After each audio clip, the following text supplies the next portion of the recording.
자, 오늘은 함께 세워가는 교회 다섯 번째 시리즈인데, 기도는 약자의 무기가 아니라 강자의 특권이다라는 제목으로 제가 오늘 여러분들과 함께 말씀을 나누고자 합니다. 오늘 뭐 새로 오신 분들도 있겠지만 그냥 그런가 보다 하고 들으시면 됩니다. 너무 부담 갖지 마시고 교회는 이렇게 하는 거구나라고 알고만 맛만 보시면 됩니다. 자, 기도는 우리가 기도 딱 그렇게 생각하면 그거 마음이 약해서 하는 거라고, 그 멘탈이 부족하다고 이렇게 말하는 분들이 있습니다. 그 기도하는 사람 그 뭐 의지할 데 없고, 사람 뭐 의지할 데 없고, 재물에 능력 없고, 그리고 뭐 아무것도 없으니까 뭐 어떤 절대자 하나 딱 세워놓고 기도하는 거 아니냐, 이렇게 말할 수 있습니다. 그런데 제가 결론적으로 말하자면, 사실 기도는 약자들이 막 고군분투하면서 발버둥 치면서 하는, 어떻게 하나 무기 잡아보려고 하는 것이 아니라 사실은 가장 강력한 사람들이 가지고 있는 비밀입니다. 그래서 비밀 특권인 줄로 믿습니다. 왜 그런지를 제가 오늘 좀 설명을 할 건데, 사실은 삶을 살아가면서 내 뜻대로 되지 않는 경우가 너무 많습니다. 한번 살아보시기 바랍니다. 초등, 중등, 고등, 그리고 원하는 대학 뭐 가는 사람도 있겠죠. 아주 극소수. 그런데 한 번에 무너집니다. 결혼, 취업 제대로 잘 안 됩니다. 결혼, 취업이 제대로 안 되니까 지금처럼 우리가 원치 않는 사람과 결혼했지 않습니까? 지금 웃으시면 안 되는데. 그리고 뭐 제대로 된 뭐 자녀 딱 태어나 보니까 내가 이상적으로 그리던 그 자녀 이 땅에 없습니다. 어디인가에 있겠죠. 근데 내 자녀는 아닙니다. 그리고 뭐 이상하게 뭐 원하는 대로 된 적이 한 번도 없습니다. 근데 어떤 분들은 이렇게 말합니다. 저는 돈이 많아가지고, 돈이 너무 넘쳐나가지고 어디 버려버리고 싶다고, 막 너무 넘쳐나가고 막 버리고 싶다, 이런 분 혹시 여기 있을 수도 있습니다. 그런 분들 잘 들으십시오. 제가 한마디 하겠습니다. 막 돈이 있어가지고 막 어디 버려버리고 싶다, 그런 분들 잘 들으세요. 대구은행 508 예금주 김대겸, 농담이고요. 저한테 버리시면 제가 아주 뜻깊은데 사용하도록 하겠습니다. 그렇게 막 돈을 버릴 정도로 많다라고 하는 분들도 사실 잘 보면 속앓이를 엄청 하고 있습니다. 돈 엄청 많고 믿음 좋은 부모 있는 사람들 대다수 자녀가 오토바이 탑니다. 여러분 알고 계셔야 됩니다. 이 땅에 올바른 자기의 그 방향성대로 살아갔던 사람 단 한 사람도 없습니다. 근데 왜 스스로의 삶 가운데 부족함을 느낄까? 왜 자기의 삶이 매번 흔들린다고 느낄까? 불안, 염려 때문에 그렇습니다. 제가 한번 물어보겠습니다. 여러분들 불안과 염려로부터 자유로웠던 적이 있습니까? 단 한순간이라도 나는 불안하지 않아, 내 힘으로 뭐든지 살 수 있어, 이랬던 적이 있습니까? 찰스 스펄전이라는 영국의 아주 훌륭한 목사님이 한 분 계십니다. 그분이 뭐라고 했냐면, 불안은 내 안의 슬픔을 없애지 않고 오늘의 힘만 뺏는다. 우리는 염려하고 불안하는 것이 미래를 계획하는데 좋다라고 생각할 수도 있습니다. 근데 사실은 그 미래에 대한 불안, 염려, 그것이 내 안에 있는 무언가를 계획해서 나를 더 나은 방향으로 이끄는 것이 아니라 오늘 힘만 쪽쪽 빼는 경우가 많습니다. 사실 왜 기도가 특권이냐라고 하면 이 불안의 문제가 해결되기 때문에 그렇습니다. 자, 그러면 이게 왜 기도가 우리의 불안과 염려를 없앨까?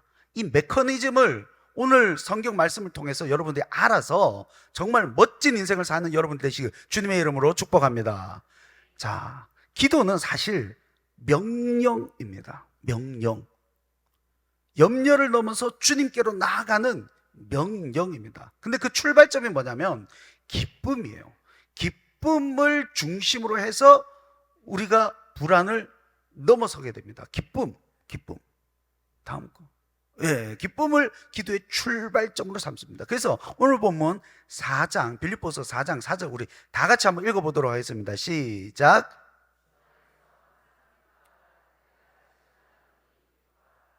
기도가 명령이죠. 이것은 하나님께서 바울을 통해서 하나님의 백성들에게 하신 명령이 뭐냐? 기도 이전에, 지금 기도를 가르치는데 그 전에서 성경에서 뭐라고 가르치냐? 기뻐하라고 명령합니다. 이유가 뭘까요? 나는 기쁘지가 않은데 왜 기뻐해야 되지? 이번 주 수요일 날 저녁에 한 사랑방에서 저와 제 아내와 우리 박권일 목사님 그리고 이정희 전도사님 해가지고 같이 그 사랑방 멤버들이랑 식사교제를 했습니다. 식사교제를 하고 막 맛있게 먹고 이야기도 나누고 이제 헤어질 쯤에 한 집사님, 여집사님이 막 제가 인사를 했습니다. 그 제 옆에 있는 아내 소개를 안 했었나 봅니다. 그러면서 목사님 감사합니다. 오늘 너무 즐거웠습니다. 그리고 제 아내를 딱 보고 여기는 목사님 따님인가 봐요. 그날 아내가 얼마나 기뻐하든지. 이게 뭘까요? 외부적 환경에 의해서 기뻐하는 거. 외부적 환경이 좋으니까 너희들은 기뻐해라 라고 주님께서 명령하셨을까요? 아닙니다. 환경이 어떠하든 기뻐하라 라고 한 데는 이유가 있습니다. 뭐냐? 우리가 기뻐하도록 창조함을 받은 존재이기 때문에 그런 줄로 믿습니다. 이게 뭐냐면 우리의 정체성이에요. 우리는 원래 기뻐하게끔 창조된 존재입니다. 그러니까 우리의 정체성을 먼저 알아야 된다는 겁니다. 그러면 지금 우리가 염려와 다른 여러 것을 통해서 기뻐하지 못하는 데는 무언가 뒤틀린 것이 있기 때문에 그렇습니다. 그래서 성경에서 뭐라고 하느냐? 염려에 대해서 단호한 금지 명령을 합니다. 금지 명령. 그래서 오늘 본문 6절, 아까 4절이었죠. 6절에서 요 부분만 시작. 아무것도 염려하지 말고 아무것도 염려하지 말라고 명령하고 있습니다. 맥스 루케이도라는 아주 목회자이자 탁월한 신학자인 분이 있습니다. 이분이 뭐라고 했냐? 염려는 우리가 하나님의 능력을 잊게 만듭니다. 염려는. 그러나 기도는 우리가 그분의 능력을 기억하게 만듭니다. 자, 염려를 금지한 데는 이유가 있습니다. 염려를 금지하면 염려 금지해야지 한다고 됩니까? 안 되죠. 왜 염려하지 말라고 염려를 금지했냐면 기도 때문에 그렇습니다. 기도로 이끌기 위해서. 그러면 우리가 염려 금지해서 할 수 있는 단 한 가지는 뭐냐? 염려하지 말아야지라고 결단하는 거. 우리가 기쁜 존재로 창조함을 받았다는 이 정체성을 안고 염려하지 마라 라고 하면 우리 그렇지, 내가 염려하면 안 되지라고 결단하는 순간 우리가 어디로 가느냐? 기도로 가는 겁니다. 그래서 우리는 염려하지 않기로 결단해야 되는 줄로 믿습니다. 그것을 누구 안에서요? 주님 안에서. 그리고 우리가 할 수 있는 담대한 게 있죠. 담대함으로 하나님께 아뢰는 거. 이것보다 강력한 힘은 없습니다. 우리 6절 이 부분 다시 한번 읽겠습니다. 시작. 다만 모든 일에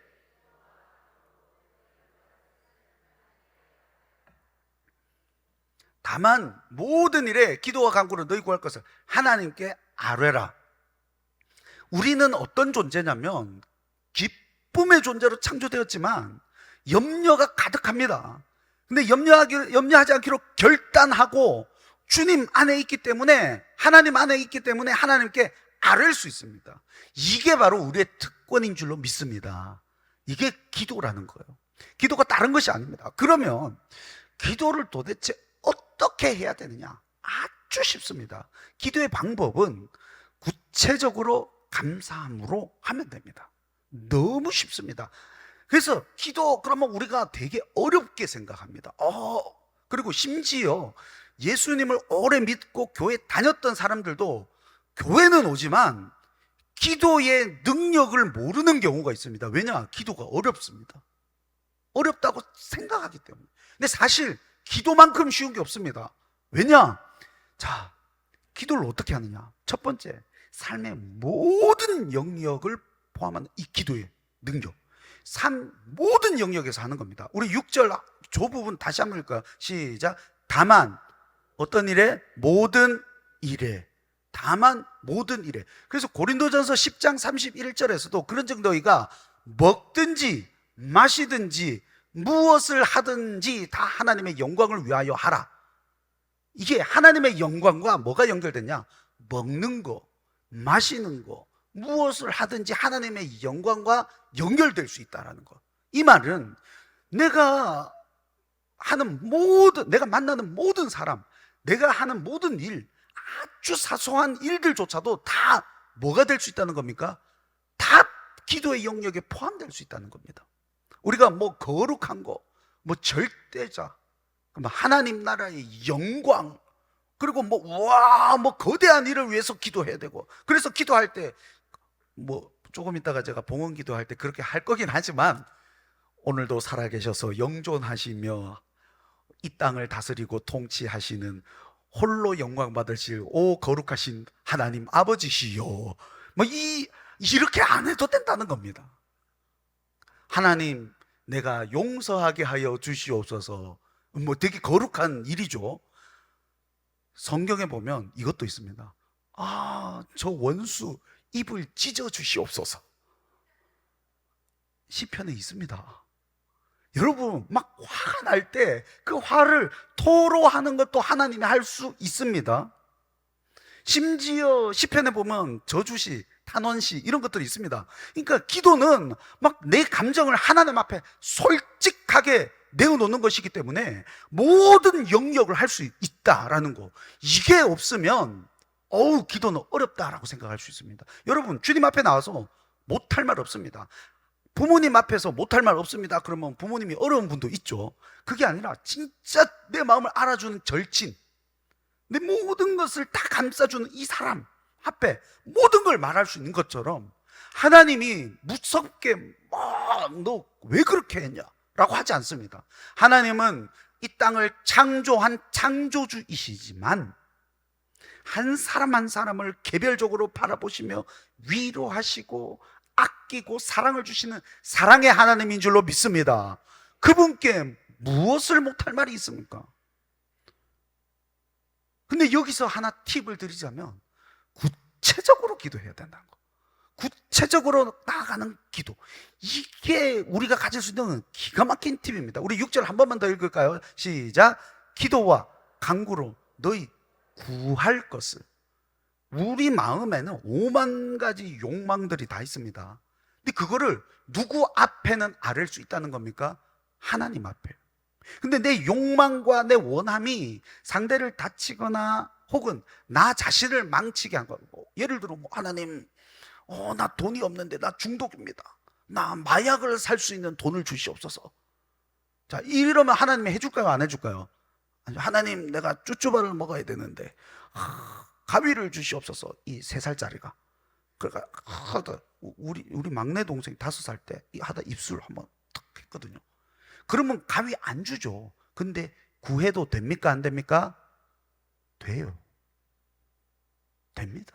사랑의 하나님이 알아서 나 자신을 망치는 기도는 살짝 기다리게 하시고, 자라게 하시고, 버티게 하시고, 성장하게 하셔서 때에 맞춰서 주시기 때문에 우리는 할 수 있는 건 뭐예요? 우리 입장에서는 뭐든지 할 수 있는 게 기도인 줄로 믿습니다. 아무거나 할 수 있어요. 하나님, 제 다리 몽둥이를 분질러 주시옵소서 해도 될까요, 안 될까요? 하나님 앞에는 해도 됩니다. 근데 사람 앞에 하지 마세요. 내가 제 다리 몽둥이 문질러 달라고 하나님 앞에 기도해서, 이런 말 하지 마시고 하나님 앞에는 해도 됩니다. 이분이 정말 죄인이고 악독한 사람은 하나님 심판하시겠지만, 그게 아니고 그냥 내 마음이 그랬다면 하나님이 또 기다리게 해주십니다. 그래서 주님 앞에는 뭘 할 수 있다? 모든 기도를 구체적으로 할 수 있다. 그래서 조지 뮬러라고 5만 번 기도 응답을 받았던 분 있죠. 이분이 뭐라고 했냐, 하나님이 응답하실 때 그분의 이름이 영광되도록 하기 위해 내 간구를 기록했다. 자, 이분이 왜 기록했을까요? 이 일은 하나님 아니면 이루실 수 없는 일임을 증언하기 위해서 기록했습니다. 제가 가졌던 하나의 팁이 이겁니다. 저는 모든 기도 제목을 기록하는데 되게 구체적으로 기도합니다. 구체적으로. 예전에 제가 휠체어 탈 때 막 주님, 내 폐동맥 색전증 때문에 낫지를 않네요. 2년간 막 계속 휠체어 탈 때 큐티 책에다가 옆에다가 기도 제목을 써놨습니다. 주님 걷게 해주십시오. 그 사이에 농내장이 왔죠. 농내장 와가지고 시야각에 막 좁아져가지고 주님 보게 해주십시오. 그리고 그 아픈데 무슨 유학입니까? 주님 유학 가게 해주십시오. 그리고 그 아픈데 신대원 다니는데 성적입니까? 주님 장학금 받게 하여 주시옵소서. 그리고 막 또 다른 기도 제목 해가지고 그때 한 17개를 맨날 쓰고 그 다음날 큐티할 때 또 쓰고 했는데 7, 8년이 딱 지나서 대구 동신교회 딱 가가지고 그 쓴 걸 딱 봤습니다. 제가 지금 걷고 뛰지 않습니까? 그 2년간 갔지만 하나님께서 이루어 주셨다는 것을, 이게 하나님이 아니고서는 안 된다라는 것을 알지 않습니까? 농내장, 시신경이 한번 손상되면 빽하지 않습니다. 늦출 수밖에 없지. 시신경이 완벽하게 빽해서 농내장이 없었던 거죠. 그 병원에서 판별을 받았습니다. 이거는 하나님이 아니면 이걸 어떻게 운으로 볼 수가 있겠습니까? 하나님이 아니면 이거 할 수 없다라는 거예요. 기록이 있기 때문에. 그리고 그때 아기 달라고 했는데 3년 뒤에 아기가 태어났죠. 유학 갔다 왔죠. 유학 내가 그때 박사학위를 받게 해주세요 이렇게 했어야 되는데 가게만 해주세요 이렇게 해가지고 석사만 하고 왔습니다. 이 기가 막히죠. 하나님의 은혜입니다. 그래가지고 모든 것들이 다 그리고 그때 장학금 제가 제 인생의 최고 학점을 아플 때 받았습니다. 기가 막히지 않습니까? 이게 하나님이 아니고서는 안 되는 일들을 구체적으로 기록을 하는 겁니다. 예수 처음 믿었을 때, 어렸을 때, 그리고 교회 처음 왔을 때는 하나님이 너 내 존재를 알라 그러면서 더 많이 들어줍니다. 그래서 저는 요즘도 새가족들 만나면 여러분 새가족들 오시면 그분들한테 기도 부탁하시기 바랍니다. 잘 들어줍니다. 이런 것들, 자, 이렇게 구체적으로 아무거나 기도할 수 있는 것 얼마나 쉽습니까? 근데 더 특급 비밀이 있습니다.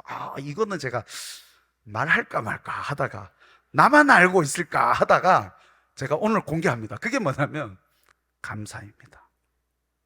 감사가 기도를 물들이게 하면 기가 막힌 일들이 일어납니다. 우리 6절 한번 다 같이 읽어보도록 하겠습니다. 조 부분만 시작. 감사함으로 하나님께 아뢰라. 여러분, 감사는 하나님 아버지의 마음을 감동시킵니다. 하나님이 감동하면 하나님의 역사가 당겨지거나 하나님의 더 선한 역사가 빠르게 일어납니다. 제가 이걸 왜 경험하느냐? 하나님께서 일반 법칙으로 우리에게 주신 최소의 그 구성원이 있습니다. 그게 뭐냐? 가정이죠. 가정에서 아버지와 자녀 사이에 일어나는 일들은 많은 것을 하나님과 우리의 일로 유비시켜 줍니다. 이번 주 금요일이죠. 현충일에 제가 이제 목양실에서 설교 준비를 딱 하고 있었습니다. 근데 제 아들은 이제 드럼 연습을 한다고 저 중고등부실에서 딱 있다가 먼저 집에 갔나 봅니다. 그래서 오후 저녁 먹을 때쯤이 돼가지고 제가 아들한테 같이 가자고 전화를 딱 했더니 벌써 집이랍니다. 그리고 저한테 하는 말이야. 아빠, 과자 사줘. 아빠가 왜 과자를 사줘야 되냐? 오는 길에 마트 들러가지고 과자 사면 돼. 아니, 내가 오는 길에 마트 들려가지고 왜 과자를 사야 돼? 가족은 서로 도와야 돼. 아니, 그치, 가족은 서로 도와야 되는데 네가 날 도운 게 없는데 내가 왜 널 도와야 되니? 내가 아빠를 사랑으로 대했어. 사랑으로 대한 적 없거든요. 없는데 내가 아빠를 사랑으로 대했어. 그날 제가 과자를 사갈게요, 안 사갈게요? 사갔습니다. 여러분, 감사는 제가 왜 비밀이라고 하냐?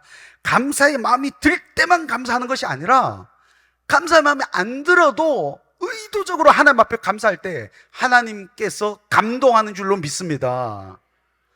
감사는 우리의 그 마음이 들지 않더라도 반드시 해야 될 줄로 믿습니다. 이게 바로 감사가 가지는 힘이자 능력인 줄로 믿습니다. 여러분, 감사해야 됩니다.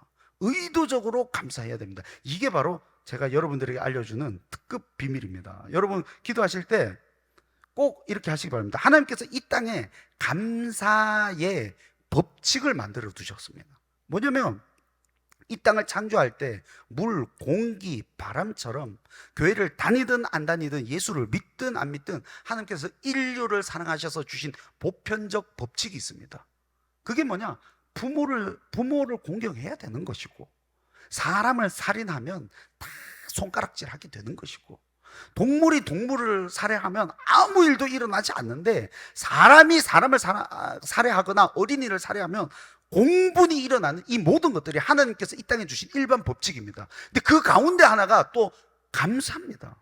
그래서 예수를 믿지 않고 이 땅에서 살아가는 모든 사람들, 그리고 그 교회 다니든 안 다니든 하나님께서 이 땅에서 알게 한 법칙이 세상 사람들도 다 감사를 알게 만들었습니다.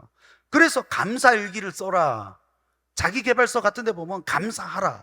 근데 그들은 감사의 중요성을 그들도 아는데 그들은 감사의 대상이 없어서 하다 보면 내가 이걸 왜 하지? 라고 됩니다.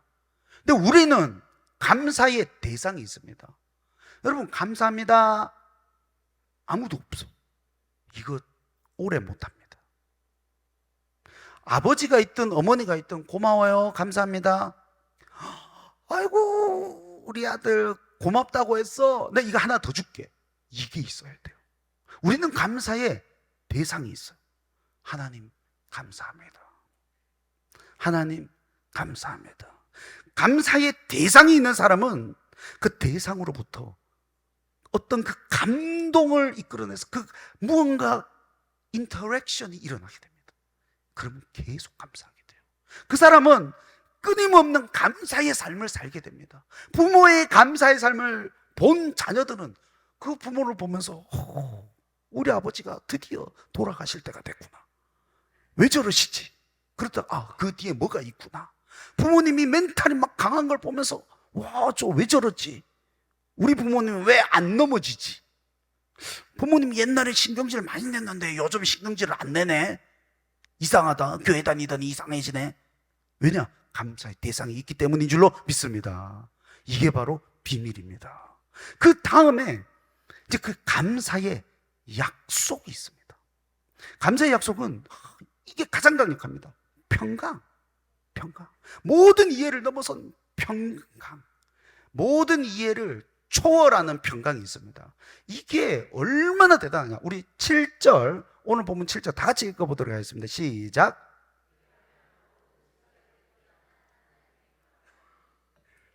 모든 지각에 뛰어난 누구의 평강이요? 하나님의 평강.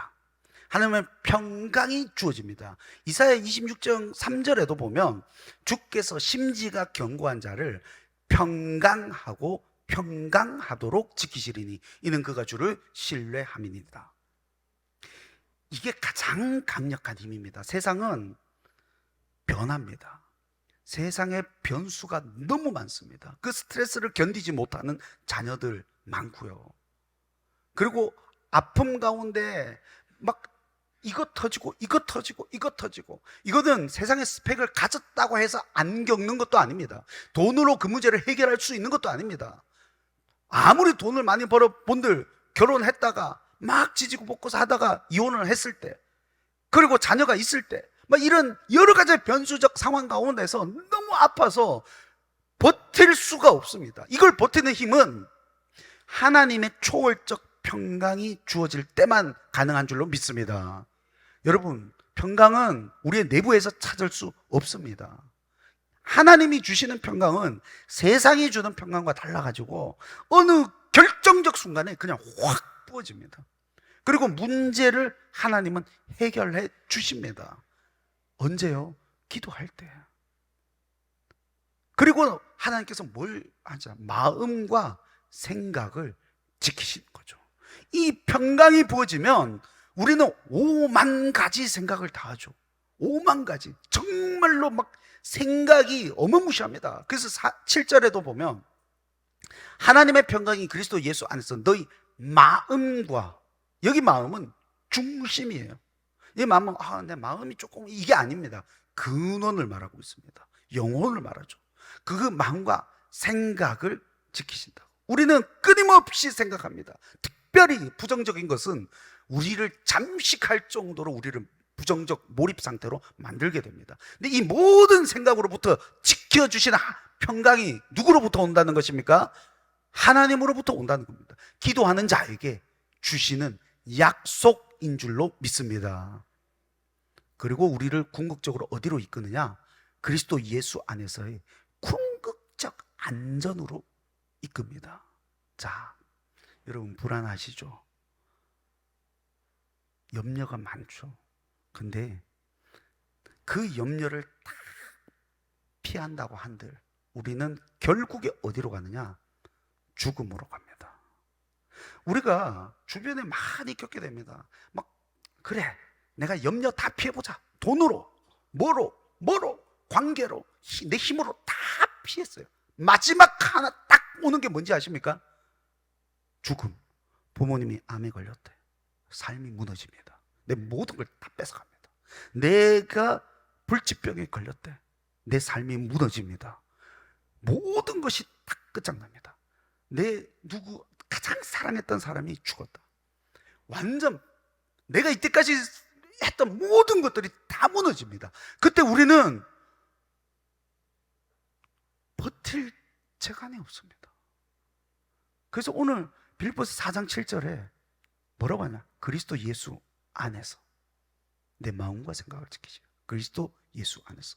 요한복음 16장 33절도 똑같습니다. 우리 다 같이 읽겠습니다. 시작. 이것을 너희에게 이르는 것은 너희로 내 안에서 평안을 누리게 하려 함이라.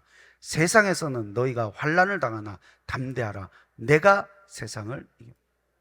내 안에서, 예수 안에서, 예수 그리스도 안이라는 평강을 주셨습니다.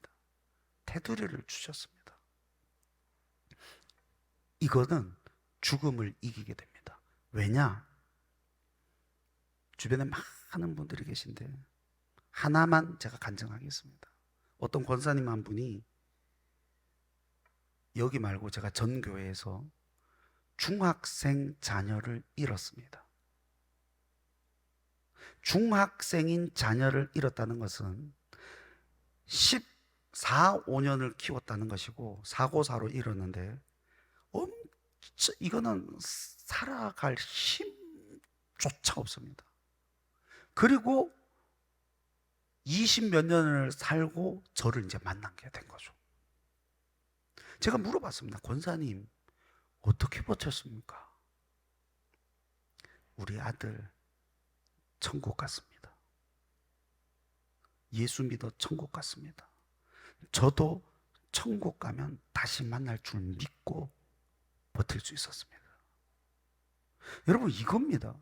죽음의 문제가 이때까지 모든 불안과 염려를 다 내 힘으로 피했다 한들 내 삶 가운데 탁 덮쳤을 때 내 모든 걸 다 앗아가 버립니다.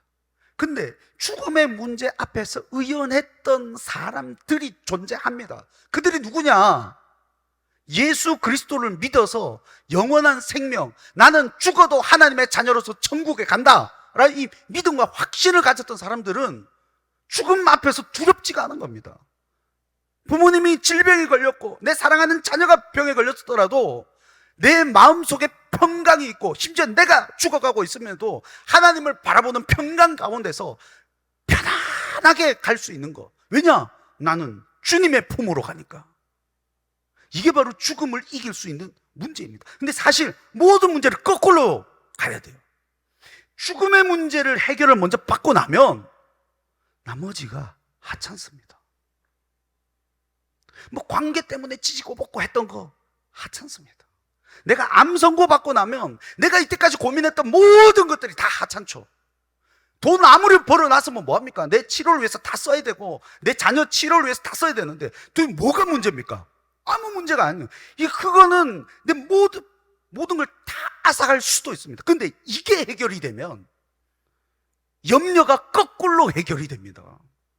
죽음의 문제가 해결이 되면 예수 그리스도를 믿기만 하면 하나님의 자녀가 된다는 너무 쉬운 진리, 이것 때문에 이 죽음의 문제만 딱 해결이 되면 내 속에 하나님의 평강이 막 쏟아져 흘러나오고, 그냥 막 고민도 하다가 어느 특정 순간에 하나님이 불쌍해서 기도 안 해도 쏟아부어주고, 기도하는 사람에게는 하나님의 평강이 지속적으로 부어지고, 이 사람은 거꾸로 죽음의 문제가 해결돼서 모든 염려와 불안과 막 환란으로부터 해방되는 겁니다. 저는 여러분들이 기도를 통해서 궁극적 안전지대인 예수 그리스도께 안착하기를 예수 그리스도의 이름으로 축복합니다. 이것만이 우리의 살 길입니다. 이 땅에서 살아갈 때 얼마나 많은 환난과 고통과 아픔이 있습니까? 그 상황 가운데서 우리가 어떻게 살 수 있습니까? 우리의 자녀가 쫙 평안하게 자랄 수 있을 거라고 자신할 수 있습니까? 자녀를 위해서 기도해야 될 줄로 믿습니다. 그때만 예수 그리스도의 평강, 하나님의 평강이 마음과 생각을 지키면서 죽음을 이기시는 그 모든 영원한 생명의 그리스도께서 평강을 주실 줄로 믿습니다. 이 힘을 가진 사람은 흔들리지 않습니다. 이 힘을 가진 사람, 저는 여러분 모두가 이 힘을 가지고 힘있게 능력있게 살아가는 주님의 사람들이 되시길 주 예수 그리스도의 이름으로 축복합니다. 말씀을 마무리하겠습니다. 염려 대신 기쁨과 기도로 하나님께 나아가는 여러분 되시길 주님의 이름으로 축복합니다. 염려는 금지하기로 결단하면 됩니다. 기쁨은 우리의 정체성인 줄로 믿습니다. 삶의 모든 영역에서 구체적인 필요를 감사함으로 아뢰는 여러분 되시 주님 주 예수 그리스도의 이름으로 축복합니다. 그리고 하나님께서 주신 초월적 평강이 우리의 마음과 생각을 지키고 우리를 그리스도께 영원한 안전지대인 그리스도께로 안착시킬 줄로 믿습니다. 이것을 통해서 힘있게 살아가는 여러분 되시길 주 예수 그리스도의 이름으로 축복합니다.